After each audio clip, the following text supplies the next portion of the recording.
Hello and welcome to Yerushalmi Brachos. I keep saying that. Yerushalmi Peah Daf Ches. Happy to be in Peah. And we should be chazering Brachos. I want to share two short Harahs today. Very interesting Agaritas, and I'll try to make reference to it. So, it's all about the halachas of Lashon Harah. Vayeva Yosef al Dibasan Real Aviyam, about Yosef's Lashon Harah, about the brothers. Very, very fascinating. It needs a lot of explanation. Agaritas Leo has many, many shtickles on it. Ayin Sham. The Gemara Darshan's pasuk of Davar is that Tarichu Yam. You should have a long life. Zug Melas Chasadim. This is by doing kindness. Al Ha'adama, on the land. Zalava Shalom El Machavero. It brings to a big life by bringing peace on the land. So the problem is, how do you see that from the pasuk? How do you see Gemilas Chasadim, whatever is a Tarichu Yamim, and how do you see Al Ha'adama that refers to making peace between man and his friend?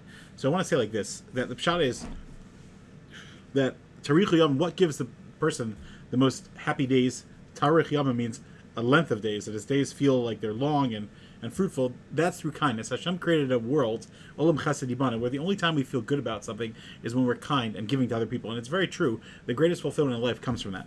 What's Al Ha'adama?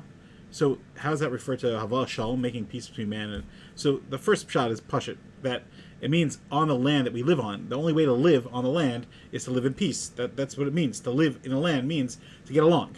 But I think there's something deeper. There's a very famous Gemara in Bava Basra, I believe. There's a famous story that two people were fighting, and it's based on the Gemara Bava Basra, but it's kind of a Jewish legend. And they went to the Rav, and the Rav said, "You're fighting about who owns the land, and your mamish both getting bent out of shape and hurting each other and doing all these averis. I'm going to go to the land and ask it." And they both looked at him like, "Is he crazy?" And he bent down to the land, and he shook his head. Okay, he got the answer. So they looked at him. They said, "What did the Rav do?" So he said, the land answered. He said, "This guy says it's mine, this guy says it's mine, and I, the land, say you're both mine." And then the people sobered up and they realized, what are we doing? We're fighting. We're both going to die. It's not worth it. It's not worth fighting. What a beautiful perspective in life. And they made shalom. That's pshat al ha'adama.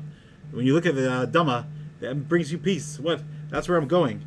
I saw a comic that I use with a lot of my clients. It's a picture of a tombstone, and it says whatever, William Perkins, still waiting for an apology from, and has a list of all these names and stuff. It's like, Allah Dhamma, let us live on this world and not live in resentment. Okay, so the Gemara talks about the Averis that Yosef accused a brother. So one of them, Kiyadua, like the Midrashim saying, Rashi brings Chashudim al Ivrim Achai. How could you say this about the brothers? And Noagan Bohem Kavadim to the Bnei Shvachos, Mizalzim Bnei Shvachos. And the last one is that they are Nosnei B'neim B'nosa Aretz. They're very strong Lashon. They're putting their eyes in B'nosa Aretz. Okay. Agav, there's tons of discussions about Lashon Harah, and the famous Yosef, the Lashon Harah Keneged that we mentioned earlier, is actually on this page. So I told you I'd come back to it. So mentioning it. So that Gadas Leo. Okay, so zoom out. So there's a very famous thing from the Svarim that what was about Machlokes. Yosef was arguing whether they were Jewish or not. Kiyadua, the what's his name? Slips my mind now.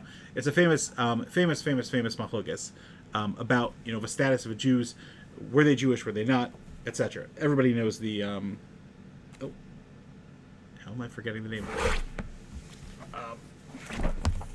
Baruch Hashem. This is why we have to chazer and always remember Kli Chamda. Everybody knows the Kli Chamda's pshat. I'm going to skip that. There's a shla that says that Ivrim and Achai means they're trying to distance me, and Chashudim al Arayas means that they're stealing things that are not theirs, which is taking their portion. So the Gadas Leo says like this. He says a very interesting pshat.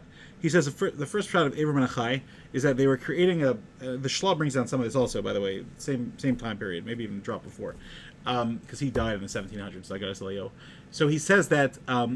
That what does it mean? Chashudim al Ivrim and Achai. Just say they're eating Ivrim and Achai. What's chashudim?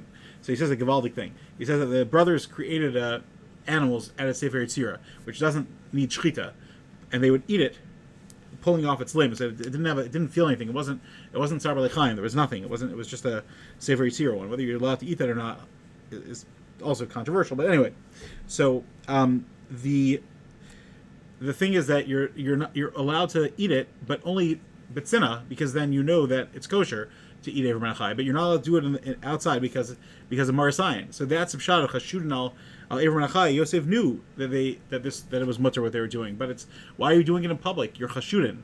Maybe they held that they weren't doing it in public; they were doing it in front of everyone that knew, so it wasn't a problem with Marasayan. But anyway, that was that Machlokes. And why they're Mizalzim Bnei Shvachos? Because Ruvain was Bilvo Litzui of it with Bilhah. So therefore, they wanted to make sure that everyone knew that Bilhah was not actually Yaakov's wife. So it downplayed the Avera. So therefore, that's why they created them as they're Bnei Shvachos. It's not. So it made it what Yaakov was doing. What Reuven did was not as significant. And Benos Arts, I don't want to go into all that because he has a whole shot. They were Megari. It's Harah with them, which obviously we don't act that way, etc., etc. But very interesting. But I wanted to say one shot is that Yosef HaTzaddik was known for his kedusha, and so maybe he had some tightness on them. Like he says, they were doing business with them. Some of the Farshim say this as well, that he was doing more business with them, and therefore he held they should keep a distance, and they held that it was fine. They didn't have any issues. All right. Point is, read through the Gemara, and you will see the importance of not speaking Lashon Hara.